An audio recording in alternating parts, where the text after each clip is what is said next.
Passionnés de voile et de course au large, bonjour et bienvenue dans ce premier épisode spécial d'Actu Large, l'émission où je vais vous résumer l'actualité du Vendée Globe et du Trophée Jules Verne tous les dimanches à 18 h. Alors aujourd'hui on va commencer par résumer ce qui s'est passé sur le Vendée Globe entre mercredi et aujourd'hui. Ensuite on va voir un petit peu le classement et ensuite on passera comme d'habitude sur les courses virtuelles, donc en commençant par la Virtual Regatta et en finissant par Sayeux, voilà. Et vu que le trophée Jules Verne n'est pas encore parti, pour l'instant on parle pas encore du trophée Jules Verne. Même si j'ai pas vraiment checké la météo, mais j'ai l'impression qu'il y a peut-être des trucs qui se montrent un petit peu là. Donc on verra. Et du coup c'est parti.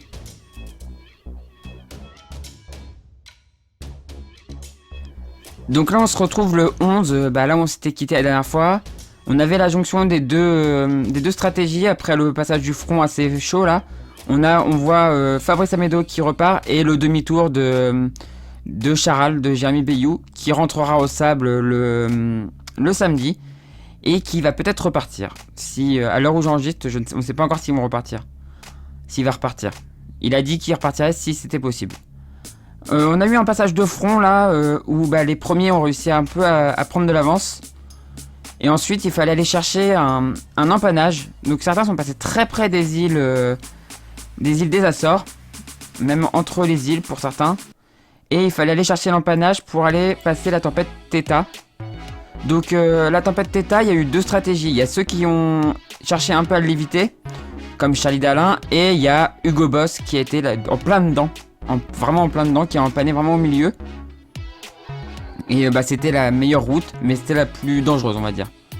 Et on a surtout vu une course, on a un début de course magnifique de Jean Le Cam qui tenait encore les foilers.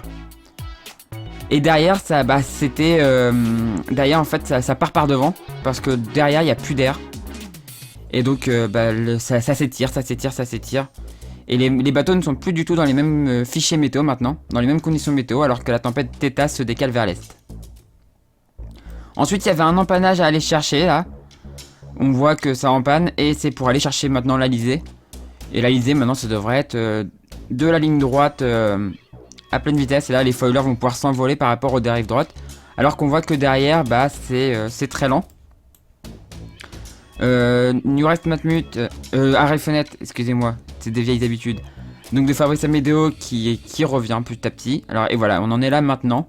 On en est actuellement à ce point là. On a eu, dans les choses qui sont arrivées, on a eu Merci qui a heurté un ovni mais pas à très grande vitesse, donc ça a l'air d'aller. On a eu Kojiro Shirashi qui actuellement est là, qui a déchiré sa grand voile, donc il va tenter de réparer mais c'est un peu compliqué. Il a déchiré sa grand voile à cause d'un empannage, à cause de deux empannages involontaires, à cause de problèmes de pilote automatique. Et on voit maintenant que par devant ça s'échappe, ça s'échappe clairement. Ça va s'échapper. 14 nœuds 9 pour... Ah ouais, non, c'est encore un peu juste. J'ai l'impression que... Je sais pas pourquoi, mais je soupçonne des petits problèmes sur Hugo Boss quand même. Ils le disent pas, mais ils le diront pas de toute façon. Mais je soupçonne peut-être des petits problèmes sur Hugo Boss. Parce qu'on voit que derrière, ça bombarde quoi. Ça bombarde. Je vois Apivia à 23 nœuds et Hugo Boss à 14 quoi. Pour moi, il y a peut-être un petit problème sur Hugo Boss. Ouais, il a 11 nœuds. Et là, 12 pour Charlie. Ouais, il y a peut-être des petits problèmes sur Hugo Boss. Mais il le dira pas. Il le dira pas, de toute façon. C'est sûr. Et on voit que maintenant, les foilers reviennent sur les non-foilers quand même. Là, clairement, PRB revient sur Water Family. Louis Burton revient sur Damien Seguin. De pas beaucoup, mais il revient quand même. Les foilers vont commencer à revenir. L'avant-dernier foiler, c'est l'Occitane de Armel Tripon, qui est un très bon bateau, mais qui a eu des problèmes techniques et donc du coup est très à l'arrière et maintenant s'est fait coincer dans un système météo différent des premiers. Et le dernier foiler c'est Fabrice Amédéo. Dernier foiler en mer, je parle, c'est Fabrice Amédéo qui, après son retour au Sable d'Olonne, est reparti et tente de rattraper son retard. Et donc le premier non-foiler, comme je l'ai dit, c'est Jean Le Cam, suivi de Benjamin Dutreux, et le podium est complété par Damien Seguin. On a notre Clarisse Nationale qui est 18ème, donc qui est ici, qui a eu des petits problèmes. Faut aller voir sa vidéo. Assez bouillanté un peu à un certain endroit. La pauvre, je la plains. Et pour ceux qui sont inquiets, juste j'ai vu des gens qui étaient inquiets de ça, de la voir un peu dans cet état-là. Regardez sa vidéo sur la Mini Transat et vous verrez qu'elle est passée pendant la Mini Transat, elle est aussi passée dans des états où vraiment elle était pas bien, mais elle était vraiment pas bien. Et au final, elle a fait 2ème. Donc là, franchement, ouais, elle est pas bien. Il y a des moments où elle est pas bien, mais elle est forte. Elle est très forte. Et voilà. Et du coup, le premier bateau chez les foilers, du coup, c'est Hugo Boss devant Linkedot, donc de Thomas Ruyant, et Apivia 3ème. Et Apivia qui revient fort. La 17 nœuds 3, ouais, c'est le plus rapide. Apivia est le plus rapide en ce moment. Et ça me fait plaisir. Voilà. Et bah du coup, maintenant, on va parler de la suite, de ce qui va arriver dans les prochains jours. Donc dans les prochains jours, ils vont continuer à filer vers l'équateur. Le poteau nord a l'air très peu actif. Si on peut regarder un peu la météo, on va la regarder un petit peu plus loin. Mais sur tous les fichiers, le poteau nord a l'air d'être très peu actif. Donc il devrait pas y avoir un énorme resserrement. Voilà, ça veut plus charger, bon, super. Il devrait pas y avoir un énorme resserrement au poteau nord parce que ça... Même si on sait que les fichiers au poteau nord, quand même, c'est pas super fiable. Hein. Il y a vraiment un risque que ce soit pas fiable et qu'il y en ait un qui se trouve coincé. Mais voilà, comme on le voit actuellement, ça a pas l'air très fort. Donc eux vont pouvoir continuer à partir par devant. Les autres sont toujours dans de la molle, même s'ils devraient toucher la dépression, la fin de la dépression Theta en fait, qui est en train de se combler par ici, qui est en train de se combler petit à petit, qui va mourir petit à petit, mais qui vont continuer à perdre un petit peu sur les premiers. Il y a des beaux débuts de course quand même. Hein. On voit le beau début de course de Benjamin Dutreux sur Omnia Water Family. Un très beau magnifique début de course de Jean Le Cam, je l'ai déjà dit. Mais on peut voir aussi Isabelle Joske qui est plutôt pas mal. On a aussi VNB Mayenne, Maxime Sorel qui est plutôt bien aussi. Voilà, il y a des beaux débuts de course. Rien n'est joué pour l'instant. La route est encore très longue. Et donc on espère que ça va encore bouger. Moi j'ai envie que ça bouge encore. J'espère qu'on va pas avoir un bateau qui va s'envoler et qui après on va plus le voir quoi. J'espère vraiment que ça va continuer à être serré, bord à bord et tout ça. Et bien on verra ça mercredi.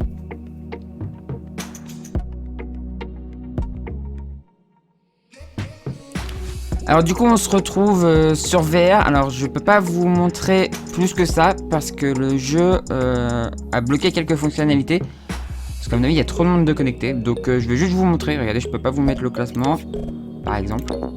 Voilà. Donc juste pour vous expliquer un peu les stratégies. Après le passage de la tempête Theta. Donc en fait la tempête Theta tout le monde l'a passé à peu près pareil. C'est-à-dire qu'on a été chercher un empannage là et ensuite empannage dans la tempête Theta pour repartir et réempanner et rentrer dans l'Alizé. Sauf que y en a qui ont tenté le coup de, au lieu d'aller chercher à l'ouest, ils sont restés à l'est. Et donc maintenant il y a un peu deux groupes. Il y a un groupe qui est par ici, un groupe qui est par ici, et même certains qui sont un petit peu plus à l'ouest. Et donc ça va on verra qui a raison, je pense, du côté de l'équateur. Et encore plus du côté de l'entrée dans les mers du Sud quoi. Pour moi ceux qui sont à l'est vont peut-être avoir un peu de mal au passage du poteau noir. On sait que le poteau noir est souvent plus actif à l'est qu'à l'ouest. Donc voilà, il y a toujours ceux qui vont tenter le coup de passer là, ras de la terre, pour ensuite aller chercher par là, mais ça c'est le coup sur VR, tout le monde le fait, il y en a plein qui essayent, mais ça fonctionne jamais. Voilà, donc faut pas l'essayer. Pour moi la meilleure stratégie c'est celle que je prends là, c'est-à-dire que je reste à peu près... Moi j'ai pris un peu l'ouest, pas le plus à l'ouest, mais un petit peu quand même. Et on va aller chercher un passage dans le poteau nord par ici, pour ensuite passer ici, et rentrer dans les mers du Sud. Avec un poteau nord toujours, comme en réel, pas très actif. Donc voilà, c'est plutôt la flotte est assez étalée aussi, mais c'est comme toujours ça.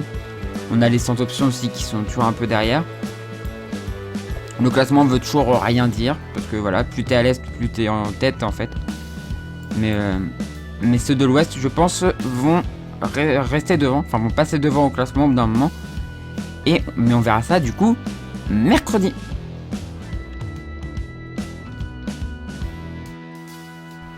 Et donc on va finir cette actu large par le point sur Sayoe. Donc sur Sayoe, ça a été, y a eu aussi de la stratégie au passage de la dépression. Ça a joué, on a plutôt joué sur un empannage. Tout le monde a empanné dans la dépression, ça a été à peu près pareil pour tout le monde. Il y en a qui tentent quand même l'option Est, à voir. Mais après ça a été surtout sur le bord, après le passage de la dépression, il y en a quand même qui ont plongé, un peu comme sur Versailles Agatha, qui ont plongé au sud directement. Et moi j'ai pris la décision d'aller vers l'ouest, de tenter l'ouest. Mais pas totalement, pas le plus à l'ouest. Il y en a qui ont été un peu plus ouest que moi. Les leaders par exemple étaient plus à l'ouest et sont plus à l'ouest. Et moi je suis plutôt dans un groupe là, un peu central. Un petit peu en retrait des premiers, mais plutôt bien placé. La suite, bah, c'est pareil qu'en réel, c'est-à-dire qu'on va descendre dans l'Alizé. Là vous voyez, je suis à 15 nœuds là dans l'Alizé, c'est cool.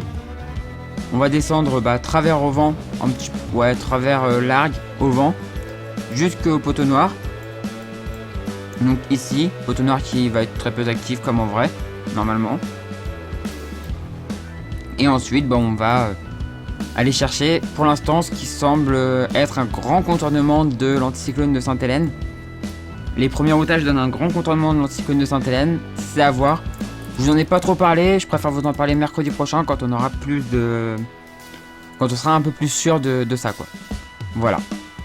On va regarder le classement ensemble. Donc en tête c'est Kookaburra en tête qui a 4463 000 de la prochaine marque, qui est devant Tone 1, devant Tone et Ruax, donc qui sont il y a de l'écart, il y a un peu d'écart. Notre ami Jules est 14ème et moi je suis. Si vous me suivez, de toute façon vous savez combien je suis 30ème. Enfin non, vous pouvez pas savoir parce que là c'est... Cette journée de navigation là, vous la verrez demain vous. Mais voilà. Et du coup voilà, les stratégies maintenant là, le classement veut toujours pas dire grand chose parce que je pense que dans le lot il y en a qui sont devant moi et qui sont par là. Alors que je pense être mieux placé que ceux qui sont par là, donc... On verra ça dans le prochain Actu Large qui sortira mercredi.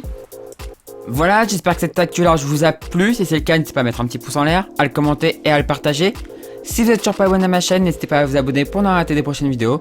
Et si vous voulez aider financièrement la chaîne, n'hésitez pas à le faire un petit tour sur Utip ou Tipeee, les liens sont dans la description de la vidéo. Vous pouvez regarder une publicité ou une vidéo, ça ne vous coûte rien, moi ça m'apporte quelques centimes. Et si vous souhaitez faire un don, c'est possible aussi sur ces deux plateformes, voilà. Et du coup, moi je vous dis... à demain du coup pour la suite sur Sayoe. À mercredi pour ceux qui regardent que les actus larges. Et puis du coup, ciao tout le monde. Ciao.